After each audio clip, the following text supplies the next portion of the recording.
денес комунизмот нам ни изгледа прекрасно. Мислам, меѓу другото и во сегментот на контрола на партијата.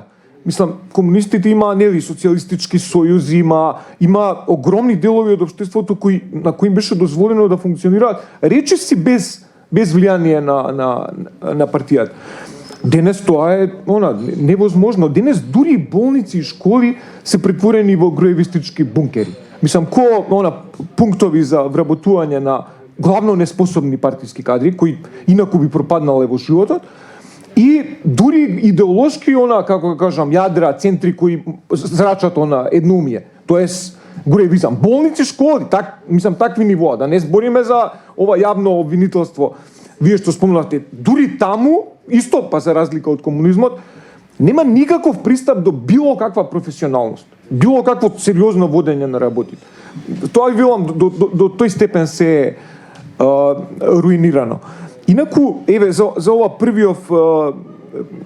првиот бран на разговор, исто сега докажам, токму ради тоа што и вие спомнавте дека имаме и луѓе од амбасади овде, па да го искористиме контекстот.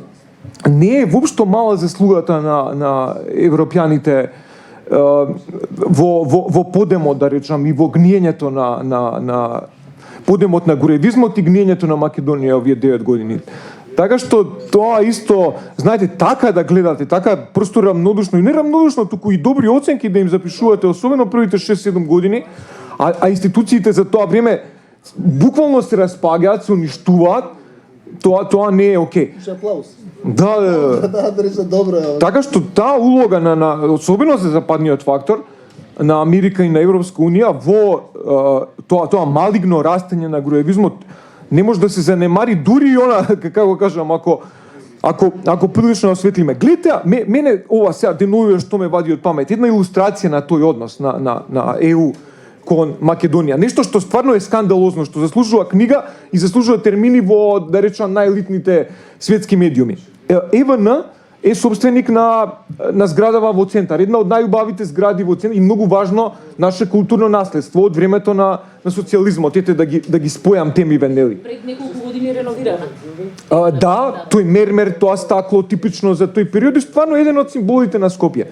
Сега таа австријска фирма, не знам дали она доминантен собственик на зградата, не знам дали ја делат со некого, стварно не ги знам тие детали, но мислам дека они се во голема мера собственици на таа зграда и ја прават во некаков неокласицизам, тоа што груевистите го нарекуваат барок.